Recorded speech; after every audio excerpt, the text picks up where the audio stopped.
On this lovely, dreadfully rainy, miserable day, I present to you Project Max, the 1,000-mile report.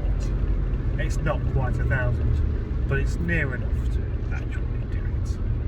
So, as from tomorrow, Max is going just to stay in the yard, really. It's not going to be used for the following month, and I will be using a different car. So, what about this? I've had a whole month, just over a month of driving it, and what can I tell you? Well, I can tell you that it is exactly what I was expecting it to be, which is a 416 GTI. It's quite nippy, but not exactly a sports car. The suspension doesn't really encourage you to drive like an idiot. But then, it's a Rover. You're not supposed to drive it like an idiot. If you want to drive like an idiot, get an MG. The automatic gearbox is relatively smooth, but a little bit jerky from time to time. But I did find that the fluid was a little bit low, and that's been topped up. I would replace it, but it was replaced not so long ago. As an everyday car, it's actually very, very easy to live with, really. Being an automatic, it's perfect for a place like Rochdale where you're constantly in traffic.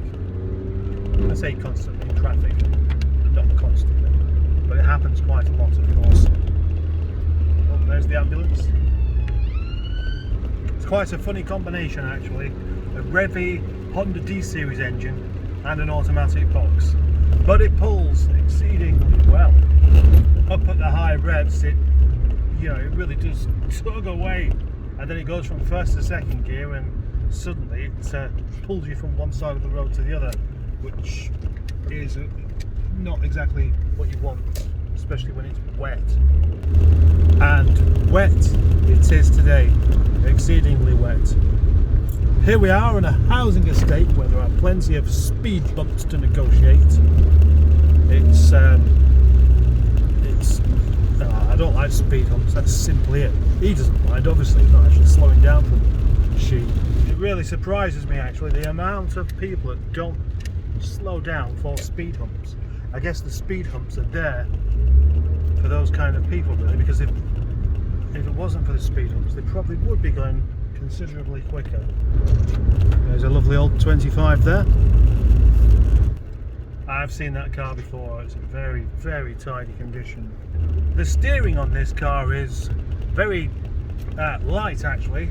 The turning circle is very, very impressive. It's a bit more like the turning circle of a 25, and certainly unlike the 45, which has a much bigger. But of course, having a turning circle that isn't so tight is better for road. It can be with a front-wheel drive car. Maybe I'll be corrected on that. Maybe not. What else can we say? This car has been not particularly good on fuel, I must say. The Honda D-Series engine isn't renowned for good fuel economy. Not at all. In fact, I believe it was about 28 miles per gallon quoted new, which isn't a lot. And the real figures are probably going to be a bit less than that.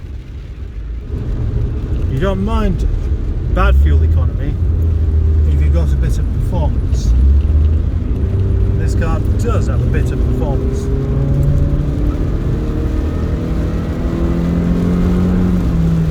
That's not really redlining it. In fact, it's not redlining it at all. Now, on the roundabouts like this, it does sway around quite a bit.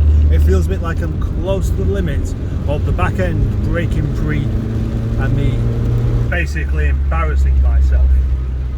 That's not something I want to do. I can never remember whether this is 126, 127 or 128 brake horsepower from the twin counter 1.6. But whatever the case, it does feel like all of those horses are still available, which is nice. I'm not going to say it's anything other than nice, because it is nice. Around the roundabout, slightly again on the edge there of its grip.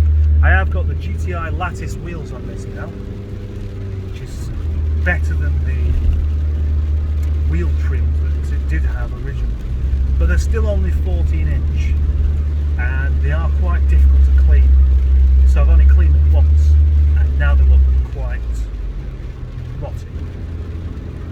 Currently this car's not got a huge amount of street cred, except for those people that see that badge on the back, 416 GTI, and know that it's actually a lot rarer than it looks. Other than that, it's a rather tatty looking old car, and it doesn't really interest people very often. But hopefully that will all be changing, because I do have plans to replace the doors, paint the doors and the wing. And the news is I have a wing for this car. That might not sound like amazing news, but I've got wings from other R8s, but the facelift, bigger indicator. This one, the wings are a lot more difficult to acquire. The back box that has been repaired and now looks quite funny because it's on a slant is holding up quite nicely, so the welt's done a good job there, but you know, it might not be too long before it needs to be replaced, but we'll see, because obviously the car's going off the road for a little bit and might come back to it and find it just blows a big hole straight away. As I've said, as a car to live with every day, I think it's just lovely. The seats are very, very comfortable. The driving position is exactly what it should be. It's very, very good. Got all this windscreen that you can see out of. You always know exactly where the corners of the car are.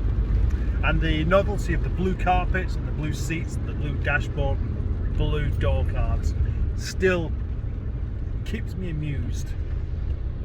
Yeah, I do still enjoy that part of it. The only thing missing is the R8 smell. That smell of pencil crayons that some have and some don't. Project Hank has that smell, Frank doesn't. This one doesn't. A few of them haven't. All the ones that I've had previously have that smell, so I don't know why this one doesn't really. And I wish it did, because I like that smell. I still haven't fitted a stereo to this car, but I'm still not bothered about it. I don't need a stereo. I've got you people to talk to everywhere I drive, and myself. And I make up tunes with the sound of the windscreen wipers, so why do I need that? The worst thing is having a big gaping hole where the stereo should go, so it looks a little bit unsightly. But overall, I'm going to miss this car next month when I'm driving someone else. And I'll probably end up really wanting to get back in it before long. So it might only be a gap of a month. Or, if this particular car that I'm driving next month ends up being sold, I could end up back in it anyway. You never know.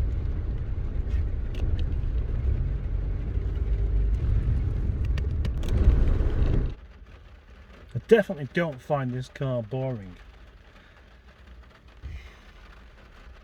I'm looking forward to making it look much, much more tidy. But in the meantime, I just like it as it is. It's so unassuming and it's just so unassuming. I also like to report that the oil and coolant levels have all remained stable. There's a slight leak on the engine of oil somewhere, and it does kind of burn off on the bottom of the engine, so you get this constant engine-y kind of smell, which I don't mind the smell. Yeah, I don't that's kind of an old car smell as far as I see it, so I'm happy with that. Another thing worthwhile mentioning is the sunroof works and it is leak free. The heater controls, excellent. The heat that comes out of there is amazing. It feels like it's going to melt your eyeballs. That's how hot it is. And that's where it should be, because you can turn that down so it's not as hot. but then it does get the car nice and snug, nice and quickly. So all good there. And